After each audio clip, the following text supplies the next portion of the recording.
కాపు వాళ్ళైతే ఈ రోజు అందరు కూడా పూజా కార్యక్రమంలో పాల్గొనడం జరిగింది. అందులో భాగంగా ప్రస్తుతం మనతో పాటు బీసీ మహిళా ప్రెసిడెంట్ సంధ్యారాణి గారు మనతో పాటు ఉన్నారు. ఒకసారి వాటితో మాట్లాడారు. భద్రకాళి శరణమ్మ. ఈరోజు భద్రకాళి అమ్మవారి బ్రహ్మోత్సవాల సందర్భంగా ఈరోజు మున్నూరు కాపు కుల బంధువులు అందరం కలిసి అమ్మవారికి కళ్యాణ మహోత్సవం జరిపించడం అయింది. అమ్మవారికి పట్టు వస్త్రాలు గోపాల్ నవీన్ రాజ్ అన్నగారు అందించడం జరిగింది. నవీన్ రాజ్ అన్నగారు సవితా మేడం ఆధ్వర్యంలో ఈరోజు 2000 మందికి పైగా అన్నదానం నిర్వహించారు.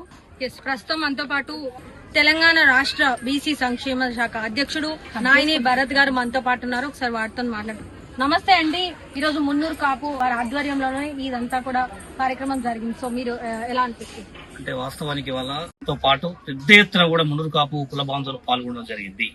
ఇవాళ ఈ పెద్ద ఎత్తున అన్నదాన కార్యక్రమానికి సహకరించినటువంటి మా మున్నూరు కాపు ముదుబిడ్డ బడుగు బలికిన వర్గాల ఆశాజ్యోతి గోపాల సబితా నవీన్ రావు గారు వాళ్ళ పెద్ద ఎత్తుతో వాళ్ళ మానవంతో ఎన్నో అనేక సేవాకాలంతో పాటు ఈ రోజు కుల బాంధవులకు కూడా ఈ భద్రకాళి ఆలయంలో అన్నదాన కార్యక్రమం నిర్వహించడం జరిగింది. భద్రకాళి అమ్మవారి అనుగ్రహంతో జిల్లా ప్రజలందరూ కూడా సుఖ సంతోషంతో ఉండాలి, పాడి పంటలు మంచిగా పండాలి. రానున్న వర్షాకాలంలో ప్రతి ఒక్కరు కూడా అమ్మవారి అనుగ్రహంతో సుఖ సంతోషంతో వర్ధిల్లుతూ ఎప్పుడు కూడా అమ్మవారి దయాదాక్షంతో ఉండాలని చెప్పి కూడా సందర్భంగా కూర్చుంటారు. దాదాపుగా ఎంతమంది కాపు వర్గం భక్తులు పాల్గొనడం జరిగింది? వరంగల్ ఉమ్మడి జిల్లాలో ఉన్నటువంటి నలుమూలలో కూడా ప్రతి ఒక్క గ్రామం నుంచి కూడా పెద్ద ఎత్తున మున్నూరు కాపు కుల బాంధవులు ఈ కార్యక్రమంలో పాల్గొనడం జరిగింది.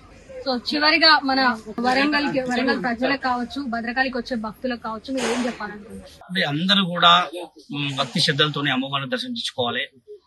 ప్రతి ఒక్కరు కూడా, ఎందుకంటే వరంగల్ అనగానే భద్రకాళి దేవస్థానం గుర్తుకొస్తుంది కాబట్టి మనం కూడా కొంచెం డ్రెస్ నీట్నెస్ కానీ కొంచెం మంచిగా ట్రెడిషనల్ గా రెడీ అయ్యి అందరూ కూడా అంగు ఆర్భాటాలతో కాకుండా భక్తితోని అమ్మవారిని దర్శించుకొని మళ్ళీ యథావిధిగా వారి ఇళ్లలో చేరుకోవాల్సిందిగా కోరుతాం.